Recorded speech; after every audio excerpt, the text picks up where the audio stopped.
Hello everyone. Thursday का दिन है, शाम का वक्त।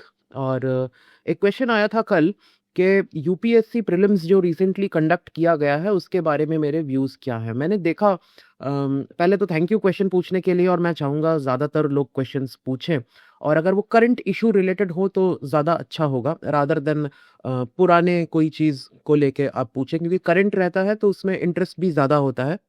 तो आई वुड प्रेफर कि अगर आप करंट चीज़ों पे क्वेश्चन पूछे तो वो ज़्यादा अच्छा होगा। तो मैं देख रहा था सोशल मीडिया में, इंस्टाग्राम में, यूट्यूब में भी यूपीएससी प्रीलिम्स को लेके बहुत ज़्यादा लोग क्रिटिसाइज़ कर रहे हैं, स्पेशली जो टीचर्स हैं वो कुछ कह रहे हैं कि क्वेश्चंस बहुत अजीब आए थे। क्वेश्चंस में बहुत ही higher level of memory testing की गई है, मतलब ऐसी-ऐसी ट्रिवियल चीज़ें जो लोग छोड़ देते हैं, माइन्यूट डिटेल किसी एक चीज़ का, वहाँ से भी क्वेश्चंस उठा के दिए गए हैं। तो that is not a very good thing and blah, blah, blah, ये सारी चीज़ें चल रही हैं। तो जिन लोगों को भी यूपीएससी में इंटरेस्ट है, मैं उनको थोड़ा-सा एक बात बता दूँ। देखो, यूपीएससी क्या है? ये एक कमीशन है ना, इसका काम क्या है? अब एनडीए और बाकी वो सब छोड़ देते हैं, फॉरेस्ट सर्विस। हम स्पेसिफिकली सीएसई की बात करते हैं, जो सिविल सर्विसेज एग्ज़ाम है उसकी बात करते हैं। इसका मेन काम क्या है? इसका मेन काम है देश के जो ब्यूरोक्रेट्स हैं, जो स्टील फ्रेम ऑफ इंडिया कहा जाता है, उसको चुन के देना गवर्नमेंट को, फिर गवर्नमेंट उनको जॉब्स देती है और उससे फिर आईएएस, आईपीएस, आईआरएस, आईएफएस, ये सारी और अलाइड सर्विसेज निकलती हैं। ये जो कमीशंस होते हैं, कॉन्स्टिट्यूशनल बॉडीज़ होती हैं, इनका काम जैसे इलेक्शन कमीशन है।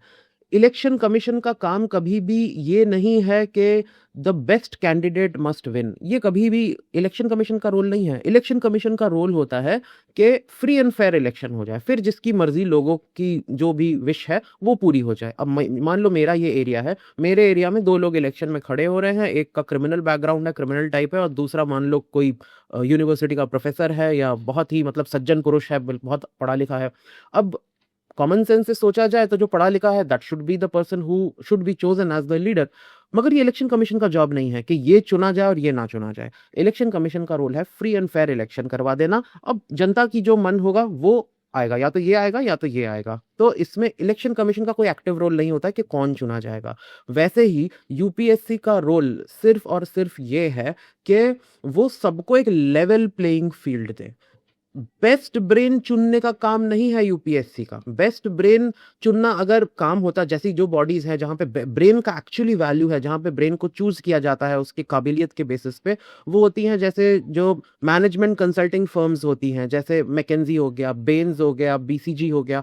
वो लोग चुनते हैं बेस्ट ब्रेन। उनका जो प्रोसीजर होता है चॉइस का, वो इसी तरीके से चुनते हैं लोगों को कि सबसे स्मार्ट बंदा जो सबसे अच्छा प्रॉब्लम सॉल्व कर सकता है, सिस्टमैटिक तरीके से प्रॉब्लम सॉल्व कर सकता है, वो भी इनकम्प्लीट इंफॉर्मेशन, जो रियल लाइफ में इनकम्प्लीट इंफॉर्मेशन ही मिलता है हमें, तो इनकम्प्लीट इंफॉर्मेशन को यूज करके कोई इंसाइट ड्रॉ करना, और उस इंसाइट पे कोई एक्शनेबल इंसाइट ड्रॉ करना और उस पे एक्शन लेना, ऐसे लोगों को मैकेंजी टाइप की जो बॉडीज हैं वो चुनती हैं। अब आप देखो, गवर्नमेंट भी सबसे ज्यादा अगर जब कुछ एक्चुअली में काम कराना होता है कोई प्रोजेक्ट, तो इन्हीं लोगों को हायर करती है, ब्यूरोक्रेट्स को नहीं लाती है। ब्यूरोक्रेट्स होते हैं साइन वाइन करने के लिए, मगर मैकेंजी, बेन्स और बीसीजी, इनके सबसे बड़े कस्टमर इंडिया में गवर्नमेंट ऑफ इंडिया है, और गवर्नमेंट ऑफ जो अलग अलग स्टेट्स हैं वो है, कोई प्राइवेट कंपनी नहीं है। तो strategic consulting, marketing, management consulting, ये सब होती है जहां पे ब्रेन का एक्चुअल यूज होता है, और वहां पे वो जो सिस्टम अप्लाई करते हैं टू चूज पीपल, वहां पे ब्रेन का क्वालिटी जज करता है। तो अगर आपको लगता है कि you have superior brain, above average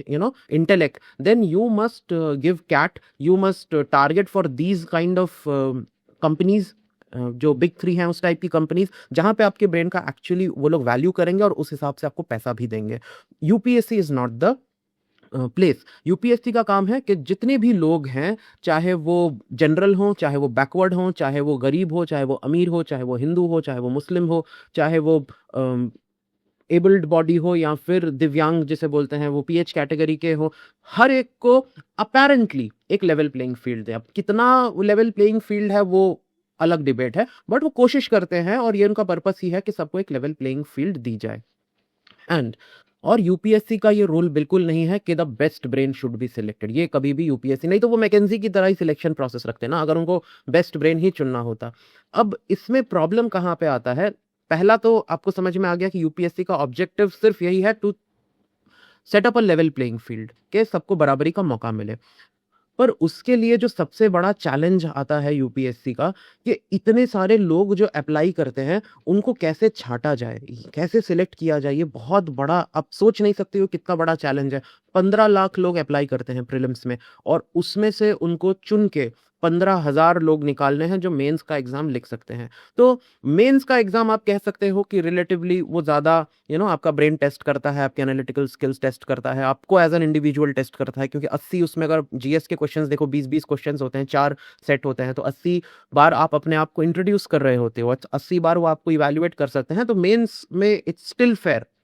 but prelims में फेयरनेस बहुत मुश्किल है लाना। फेयरनेस कैसे आप लाओगे उसमें? 15 लाख लोगों को आप चुन के 15,000 आपको देने हैं, तो कैसे? जैसे आईपीएल में 10 टीम्स होती हैं, उसमें से 4 ही होती हैं जो सेमीफाइनल्स तक पहुंचती हैं, और वो 10 से 4 छांटने में उनको 2.5 महीने लग जाते हैं, 2 महीने लग जाते हैं, न जाने कितने मैचेस होते हैं। तो जब कभी आपको सिलेक्ट करना होता है तो एक रिगरस प्रोसेस होता है, मगर यूपीएससी के पास ना उतना टाइम है, ना उतना पैसा है कि वो 15 लाख जो लोग हैं उसको इस तरीके से माइक्रोस्कोपिक तरीके से वो छांटे। तो वो एक सस्ता, सुंदर, टिकाऊ एक टेस्ट टाइप का एक डिवाइस वो बनाते हैं, जिससे किसी तरीके से वो 15 लाख लोग जो हैं उनको किसी तरीके से इवैल्यूएट किया जा सके, और 15,000 हम उसमें से निकाल सकें, 1% सिर्फ लोग हम निकाल सकें। तो ये वो कोशिश करते हैं जितना हो सके ये फेयर हो, मगर ये हो नहीं पाता, और होना पॉसिबल भी नहीं है। आप एक 2 घंटे के टेस्ट में, 3 घंटे के टेस्ट में आप ऐसा कैसा क्या कर लोगे कि 15 लाख लोगों को आप जज कर सकते हो और उसमें से टॉप 15,000 आप निकाल सकते हो? There is no way, no very good way, क्योंकि कुछ ना कुछ कमी रह जाएगा। आप एनालिटिकल साइड बढ़ा दोगे तो कोई दूसरी पार्टी आएगी, चिल्लाने लग जाएगी। आप मेमोरी वाला कर दोगे तो एनालिटिकल वाले आके चिल्लाना शुरू कर देंगे। तो हर साल का स्पेशली कोचिंग वालों का ये ड्रामा होता है, क्योंकि वो पहले बड़ा प्रॉमिस करते हैं कि हम आपका पास करवा देंगे, हम बहुत मेहनत करवाते हैं, ये कराते हैं, वो कराते हैं, और उसके बाद फिर जब एग्ज़ाम ऐसे आ जाता है तो वो यूपीएससी को अनप्रेडिक्टेबल पब्लिक सर्विस कमीशन का नाम दे देते हैं, या फिर वो फिर उनका रोना पीटना शुरू हो जाता है। वो हर प्रीलिम्स के बाद होता है ऐसा, हर प्रीलिम्स के बाद ये क्वेश्चन ऐसा आया, वो क्वेश्चन वैसा आया, इसमें ये गलत है, यूपीएससी पता नहीं कैसे चुन रहा है लोगों को, ये रोना धोना हर साल का होता है। तो अब इसका इसका मजबूरी भी यही है ना कि आपको एक एग्जाम में, एक एक ऑब्जेक्टिव एमसीक्यू वाले एग्जाम में 15 लाख लोगों को छांट के 15,000 लोग देने हैं। 99% लोगों को बाहर निकालना है, उसमें से चुन के 1% लोगों को आपको देना है।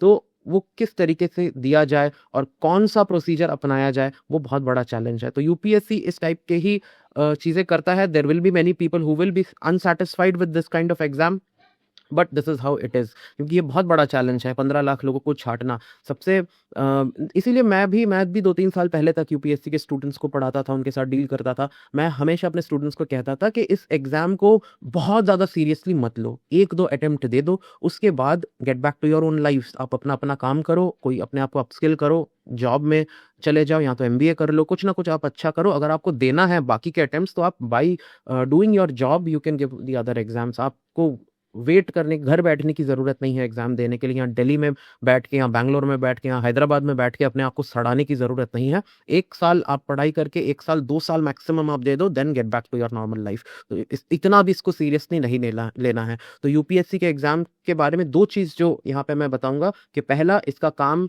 बेस्ट ब्रेन चुनना नहीं है, इसका काम है सिर्फ लेवल प्लेइंग फील्ड तैयार करना। उसमें उसके बाद कौन निकल जाए, कौन ना निकले, वो आपकी अपनी किस्मत होती है। एंड सेकेंडली, जो स्ट्रक्चरल प्रॉब्लम है कि 15 लाख लोगों को चुन के 15,000 निकालना। आप सोचो, कैट में अगर आप टॉप 1% में आते हो, आपका 99 परसेंटाइल के ऊपर रैंक होता है, जो परसेंटाइल होता है, and your a good college is almost insured कि 99 परसेंटाइल प्लस अगर आपका आ गया तो आपको कोई ना कोई अच्छा कॉलेज तो मिल ही जाएगा। ब्लैक ही ना भी मिले फिर भी टॉप 20 के कोई ना कोई कॉलेज मिल जाएगा, आपका लाइफ सेट है। बट यूपीएससी में अगर आप टॉप 1% में आते हो तो सिर्फ मेंस लिखने का मौका मिलेगा। तो statistically it is very tough exam, और ये नाइटमेयर, ये बहुत बड़ा चैलेंज है उन लोगों के लिए भी।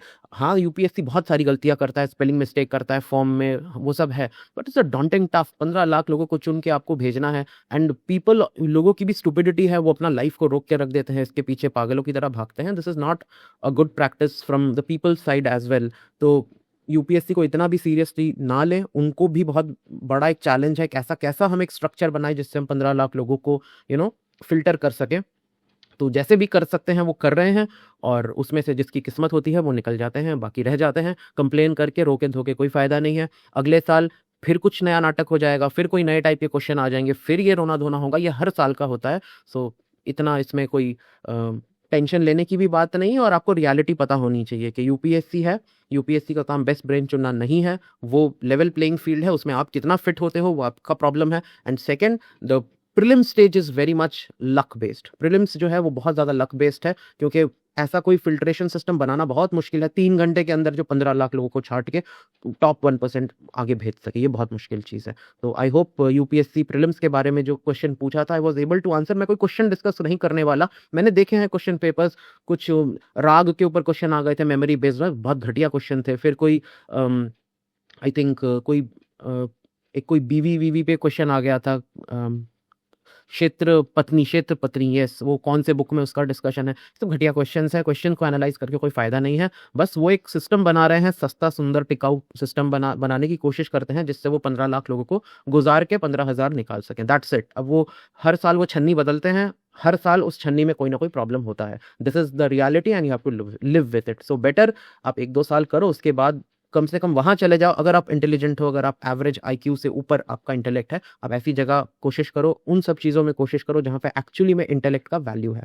सो इस बारे में मुझे इतना ही कहना था। Thank you. और जो भी आप लोगों के क्वेश्चंस हैं प्लीज़ भेजते रहिएगा, कोशिश कीजिएगा कि करंट चीज़ों पे भेजें, तो वो बनाने में भी अच्छा लगता है। और करंट चीज़ें होती हैं ना, वो ट्रेंड पे होती हैं, सो दैट यू नो अगर मैं उन पे बनाऊंगा तो कुछ लोग देखेंगे भी उसको, लोग थोड़ा पसंद भी करेंगे। तो इसलिए मैं कह रहा हूँ कि आप थोड़ा करंट चीज़ों पे क्वेश्चंस भेजा करो। Thank you.